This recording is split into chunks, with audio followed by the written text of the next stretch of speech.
Good morning and welcome to the beautiful city of Dubrovnik, Croatia. So today we are back in Croatia, and this city was heavily featured in the Game of Thrones. So we're going to try to find some of those sites today and take a look at that. We are at the port right now. It's about a little before 8 in the morning, and we are going to be heading off the ship at 9 to do an excursion. The excursion we're going to do today is called the Best of Dubrovnik, so we'll see if that actually happens, because as you've seen if you've been watching these videos, a couple of our excursions that we're supposed to be having earlier in this trip end up getting canceled or switched, but today the Best of Dubrovnik. So here we go, and we'll take you along with us.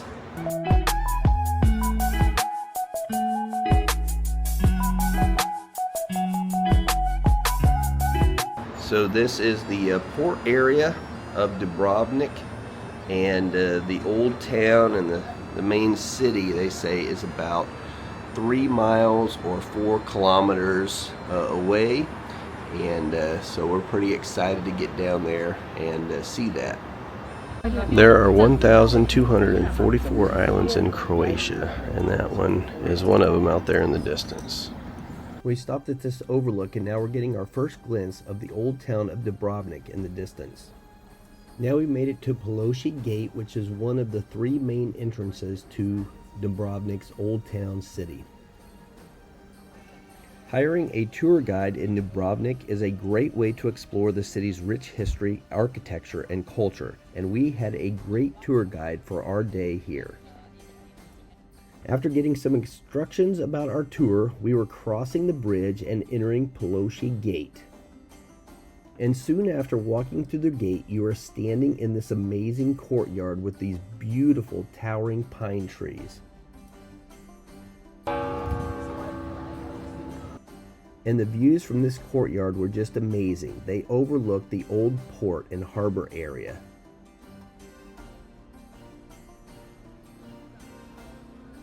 Dubrovnik is often called the Pearl of the Adriatic, and it has a rich history that dates back for over 1,000 years. It was an independent maritime republic for centuries, thriving on trade and diplomacy. The city was originally founded in the 7th century by Latin-speaking refugees from Rome. By the 9th century, Dubrovnik was under the protection of the Byzantine Empire. But in 1358, Dubrovnik became a self-governing republic under the Kingdom of Hungary. In 1667, a devastating earthquake destroyed much of Dubrovnik, killing thousands and weakening the republic. Despite efforts to rebuild, Dubrovnik never regained its former power. And I always like to show you the bell tower, which is really beautiful. Even though this is not the original tower that we had in Dubrovnik, but that one was built in the 15th century. But then after many years, in early 20th century, to be specific 1928, the tower was in a very bad shape. It started to lean on the masonry, so they decided to take it down and build a whole new tower. So this is not that old, but it's still almost 100 years basically. And there are some really cool details, so I always like to show the bell tower. We have, first of all, this big clock, which we call octopus clock because of the shape of the needle. But this is only showing the hours that you notice that. But it's moving closer. When it's going to be like, for example, 10:30, it's going to be between 10 and 11. Okay, so you can kind of know what time it is. And then below this, we have this. Can you see this ball? So half of this ball is golden, half is black. Day and night. Day and night, very close. The moon, yes, who said the moon? Very good. Very good. The moon, this is showing the face of the moon. So the black part is the moon, the golden one is the sun. And moon is rotating around the sun, just like our planet. And this is doing the same rotation. How cool is that? But I gotta tell you guys, it's broken. So this is mechanical, and we actually have a guy in the body, he's a doctor. But clocks are his passion, so he maintains the whole system because not everything, but almost everything is mechanical. So I gotta call the doctor. Listen, I know you're busy, but the moon phase needs to be readjusted because the other day was full moon, so it should be almost completely black. It's still cool, doesn't matter. After Croatia declared independence from Yugoslavia in 1991, the Yugoslav People's Army besieged Dubrovnik for 7 months. Despite being a UNESCO World Heritage Site, the old town suffered severe shelling, but the city's defenders held out. After Croatia gained independence, Dubrovnik was restored, and today it is one of Europe's top tourist destinations. So right now we're in Gundalik Square Market, and this is where they have the most popular farmers market in Dubrovnik. It is located right in the heart of Old Town. The real charm of Dubrovnik lies in its maze of narrow alleyways, filled with hidden cafes, local shops, and homes. Now, Yugoslavia was a big country. Today we have 6 countries that were part of Yugoslavia: Croatia, Slovenia, Bosnia and Herzegovina, Montenegro, North Macedonia, and Serbia. Okay? But one of the most famous landmarks is Onofrio's fountain. Another cool place is the Franciscan Monastery. It is home to one of the oldest pharmacies in Europe. Unfortunately, by the time we got there, the pharmacy had already been closed, so we just took a little tour of the church.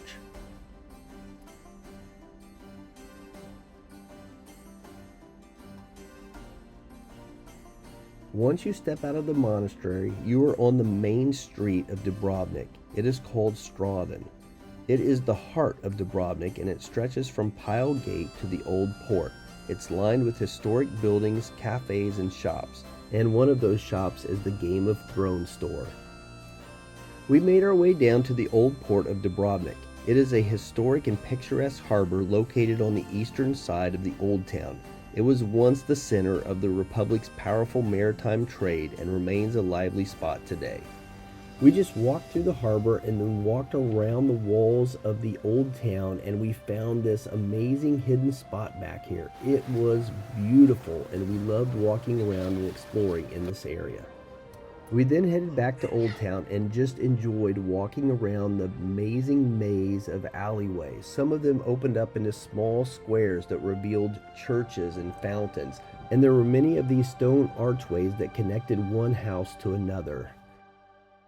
But Dubrovnik became world famous as the primary filming location for King's Landing in the Game of Thrones.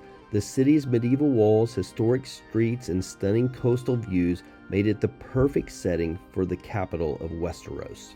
This is one of the staircases that was featured during Cersei's Walk of Shame. There were a lot of people standing on this staircase throwing things at her, and then she turned this corner and continued to walk through the city.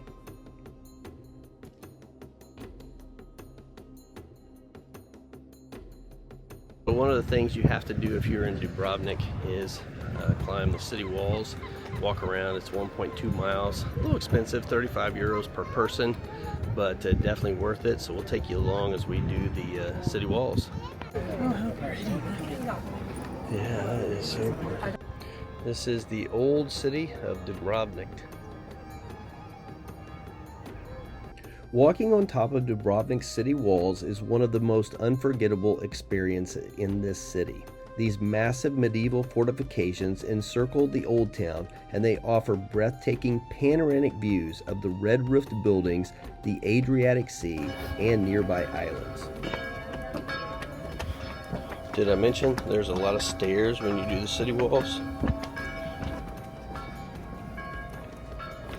These walls were built between the 12th and the 17th centuries, and they were designed to protect Dubrovnik from invaders, including the Venetians and Ottomans. They remain remarkably well preserved, and as I said before, they stretch for 1.2 miles around the city. The walls feature fortresses, towers, and bastions, and some areas reach as high as 82 feet and are 20 feet thick. And here's a great example of those red-roofed buildings.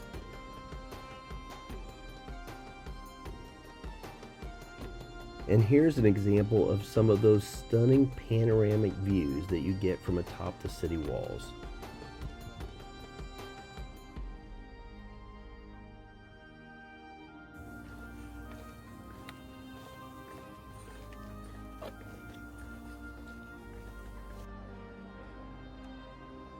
And here's a view of Onofrio's fountain from above.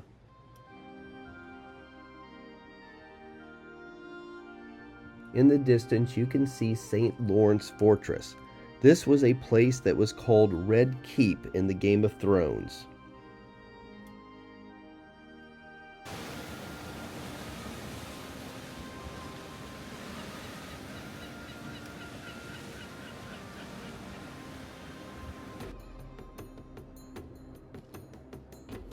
Wow, again, the views from the top of these walls is just amazing.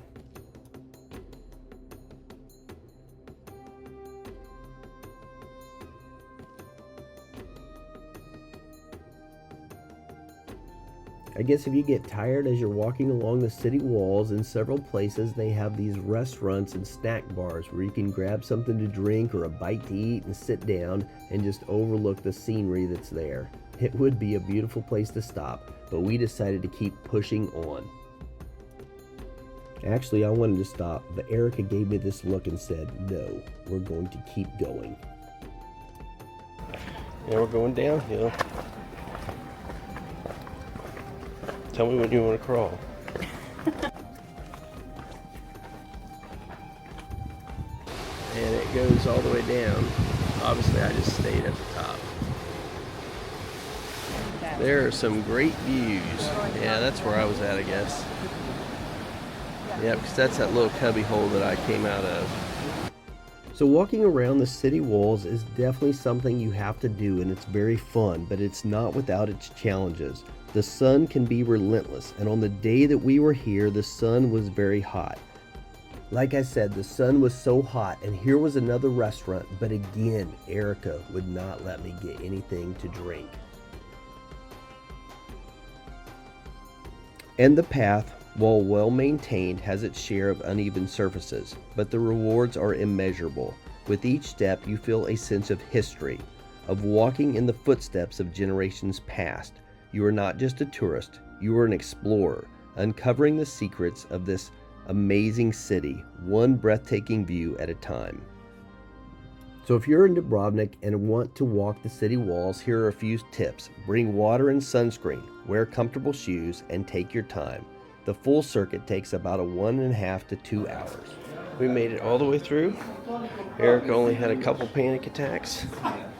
She's a little afraid of heights. So when we got down, I think she kissed the ground. And again, here are the stairs that a lot of people stood on when Cersei was doing her walk of shame, and they were throwing things at her from these stairs. The Game of Thrones has had a significant impact on Dubrovnik, boosting its tourism industry and attracting fans from all over the world. Many tour operators offer Game of Thrones themed tours, taking visitors to the various filming locations and providing behind-the-scenes information about the show. But even if you're not a Game of Thrones fan, Dubrovnik is still a must-visit destination. Its rich history, stunning architecture, and beautiful scenery make it one of the most charming cities in Europe. We found our way to another square, and then we saw the Church of St. Ignatius. It was built in the 18th century and is a stunning example of Baroque architecture with its ornate facade and beautifully decorated interior. The church was designed by Ignazio Pozzo, a renowned Jesuit architect and painter. The interior features beautiful frescoes depicting scenes of the life of St. Ignatius.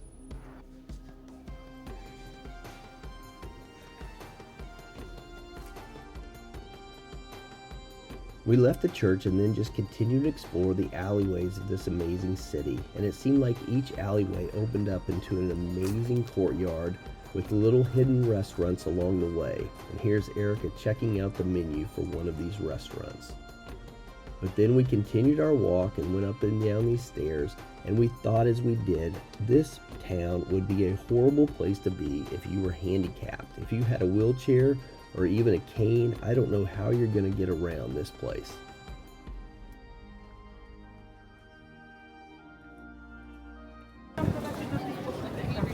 Here's one that's running.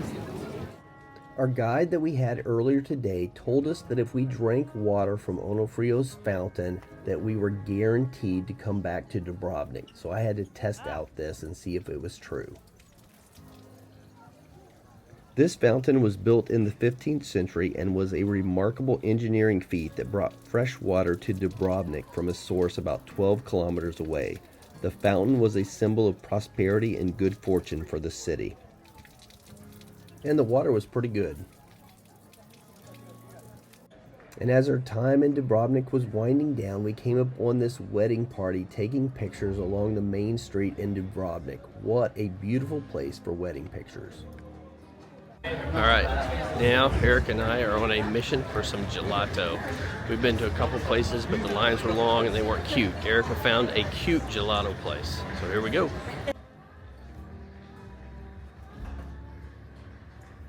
It also just happened to be the best gelato in Dubrovnik.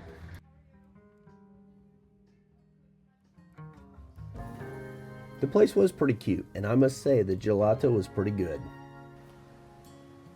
After eating our gelato, we headed out Pile Gate, which is actually the main gate of the city, and the views outside of this gate are just amazing. We then got an Uber and eventually made our way back to the ship.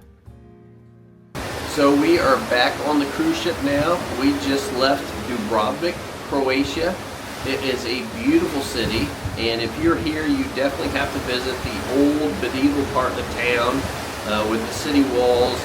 Definitely walk the top of the city walls. It is really cool, kind of expensive, but it's worth it, and you won't be disappointed. There is so much to do here in Croatia, in Dubrovnik. We loved our time here, and so you definitely have to make a visit here. It is well worth it, and it is also the city of the Game of Thrones. So lots of Game of Thrones stuff here. So if you're a fan of the Game of Thrones, you have to come visit, and it's just one of those things you're going to have to mark off your bucket list. So see you next time. I think tomorrow we will be in Greece, so another country.